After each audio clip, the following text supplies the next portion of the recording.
Halo, balik lagi sama gue Aca. Masih di seriesnya Jurnal Menyusui yang gue susun.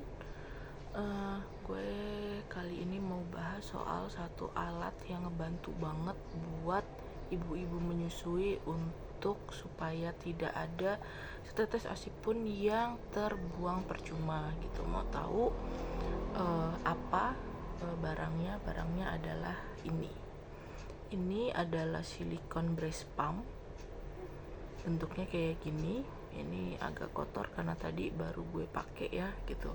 Nah, alat ini berguna ketika kita menyusui, ketika LDR, let down reflex itu dirangsang oleh isapan bayi ketika dia menyusui. Di payudara yang satu, payudara satunya pasti akan mengeluarkan ASI juga gitu. Nah, dulu waktu pas anak pertama gue tidak pakai ini sama sekali gitu loh. Jadi ya udah ASInya rembes gitu aja gitu, dan gue tidak pernah tahu seberapa banyak ASI yang terbuang gitu. Sekarang gue di anak kedua gue pakai ini juga lungsuran dari adik gue gitu kan. Nah, lungsuran dari adik gue pakai ini, dan gue baru sadar betapa banyaknya ASI yang terbuang dulu ketika gue menyusui di anak pertama gue gitu. Dan gue bersyukur banget sama orang-orang yang menciptakan alat ini gitu ya. Ini benar-benar ngebantu banget karena satu durasi menyusui gitu ya, untuk di gue bisa mengumpulkan sekitar 200 ml itu bisa gitu. Tapi kalau misalnya siang gitu kan, karena biasanya gue sudah pumping, itu ya paling satu doang, atau ya 120 atau 150 lah.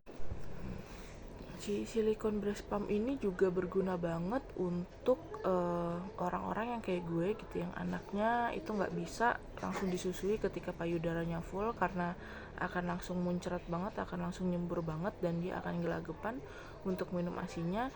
Ini sangat ngebantu untuk lumayan ngosongin dulu gitu loh, tanpa pakai breast pump gitu. Ini sebenarnya breast pump juga sih, yang manual gitu ya tipenya.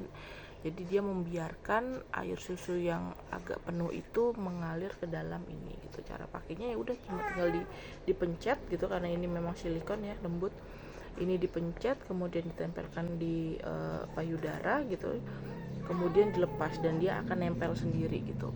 Nah, cuma jeleknya kita harus sering-sering, kalau misalnya dia udah pencetannya ini udah mulai agak longgar, ketika si ASINya udah mulai penuh, itu kita harus mulai pencet dikit lagi, karena kalau enggak, ketika dia sudah berat, udah terisi, dia akan jatuh gitu. Nah, itu sih paling yang harus hati-hati ketika kita pakai silikon breast pump ini. Dan dia nggak bisa dipakai sambil tiduran gitu, karena agak susah juga gitu ya posisinya gimana gitu. Nah, ini contohnya kayak gini. Kenapa gue anjurin buat ibu-ibu yang lagi menyusui untuk punya silikon breast pump kayak gini. Ini contohnya tadi gue habis nyusuin, durasinya nggak lama, nggak nyampe 10 menit, karena anak gue udah terlalu ngantuk banget, jadi nggak lama. Tapi dengan durasi yang nggak terlalu lama, satu payudara untuk nyusuin, dan satunya gue pakai breast pump ini buat nadangin ASI yang netes karena waktu LDR. Ini dapatnya segini, bisa kelihatan nggak? Ini sekitar 90 mili, tuh 90 mili.